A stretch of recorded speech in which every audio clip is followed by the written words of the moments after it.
Good morning. I'm doing my Icebreaker presentation for you, and I'm giving you a 2-for-1 on strategies. First is the website you see in the background here, Remind. Some of you may know it from Remind 101, and Screencast-O-Matic. Screencast-O-Matic is what shows you where my mouse is lighting up and is recording everything I say as I do it and follows my instructions on the screen. Screencast-O-Matic is a great way for you to create lesson plans, for you to create flipped lessons, maybe even in interactive lessons. That lesson you want to leave for the supply teacher where they're using technology but they're following your voice. A lesson that's important enough that you might redo it or use it over and over, or instructions to parents.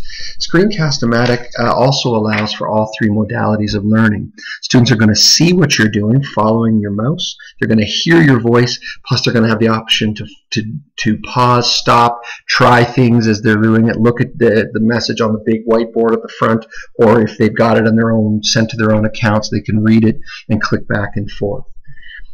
So I think Screencast-O-Matic is one of the best tools. There's a bunch out there, Jing and others, but Screencast-O-Matic for my money is the best.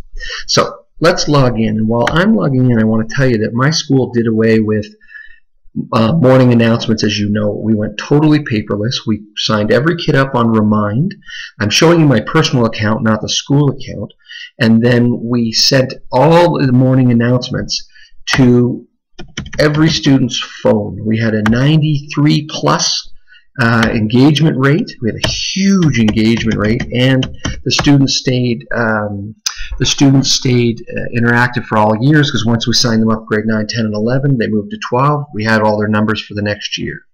Here's our basic page, and I know some of it is off. You can't see the outer edges, but I've created a class called Honor Specialist. And up here, off screen, I can show you the class settings. I've called it Honor Specialist.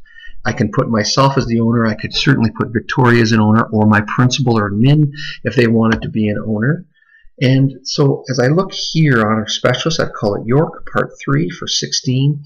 The whole purpose of Remind is to send these messages to the technology that people use the most. So kids' cell phones, their email addresses. If it's not their Halton HDSB address, maybe it's their personal email, you can use that. These three things here are the critical elements to it, and these are the classes. Very quickly, obviously, I use these for my basketball teams because it's a great way to send to the phone, hey, practice has been moved, or when I need to know who's going on the tournament on the weekend, or whatever it may be. But let's look at this a little more in depth. Messaging. Now, the message board here is where I'm going to be putting all my messages, but the people, this is how you get people to sign up. And what's great about this, I showed you how to add an owner, is that if I add people, I can do this in-person instructions. There's the number that I want you to follow, and this, you put this into the phone, and you put this into the text message, and then you'll be asked very quickly to send your full name in. Matt has already done that, so you could see that Matt was there, but I'm going to pause now and let everybody read this. Okay, we're back. The other three ways you can do it is you can get people to put in they can type in their personal email with their name, first name and last name. You can share the link. You can print your particular PDF of what your number is and place that all over the place. We did that to get everybody to sign up. You could use it for your classroom parents' night.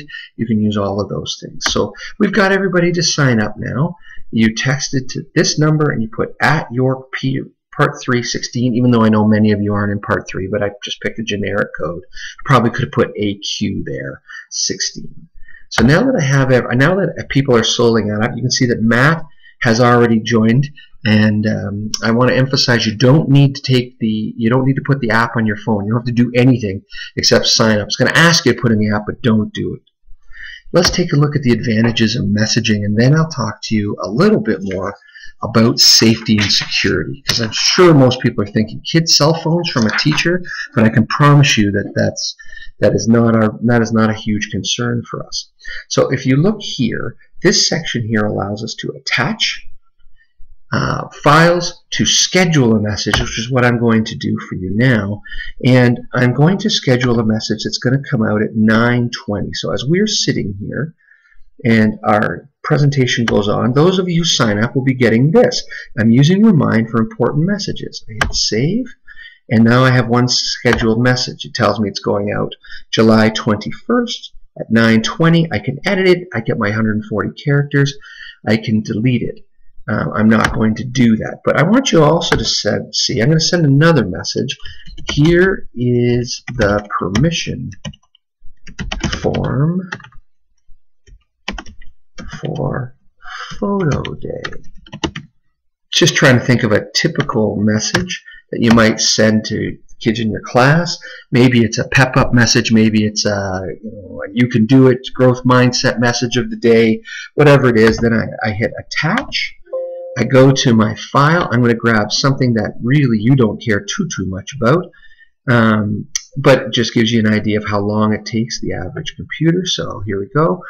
Junior schedule, so something that won't matter. You can delete it immediately when it gets there, but you can see that as it logs itself in, here's a permission form. We send that permission form at 9:20, and bing, out it goes.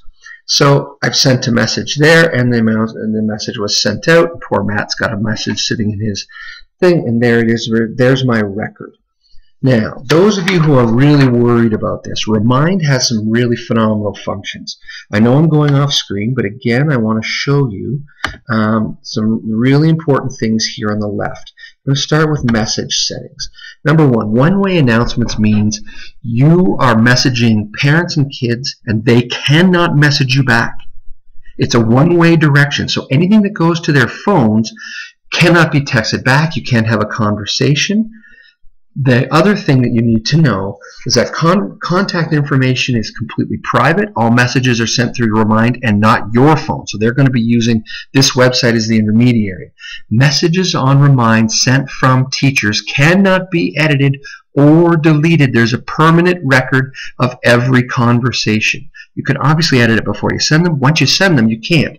If you are sending them to 3 kids and it says something really inappropriate, that message will never go away.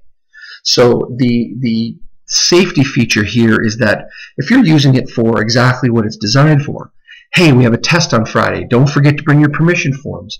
Don't forget that you have a guest speaker today. Monday our class is off. If you're Victoria and you schedule those messages to go to people's phones and they're getting that message, one-way announcements create that. Now our guidance department used two-way announcements. Two-way announcements meant that they could send messages to a whole bunch of kids who, remember, we signed the whole school up, said, you have a guidance appointment with Mrs. Smith at 9 o'clock. Please send me a message back saying you'll be there. You can also turn on office hours, which allow people to see when it's best to reach you. Again, that is all in who you're going to use it for. I'm setting mine to one-way instruction. This widget here allows you to add it to Google Sites, to your website, wherever you want to put it. Your notifications, you can add all of that, and you can change your own profile. I can't emphasize enough that if there are people who are being inappropriate, which we haven't had because of one-way communication, you can block them. There are people who have joined your account that maybe a parent joined, but they didn't have permission. You can get them out. So the safety features allow you to broadcast only to who you want to broadcast. You can't delete a message if you ever want to, and two-way communication is only available for students who are 13 and above. So as you are adding now, I can check who's added here. I can add messages. I can translate the messages. Message to parents. But I need to send that message in English, Spanish, Chinese, or French. I can even go in and add any one of these, which in some communities means that you're going to send the exact same message, your 140 characters, but you can send it to them in their language to their phone. And you might have some translation issues. I'm certainly not saying the translator is perfect, but you have that.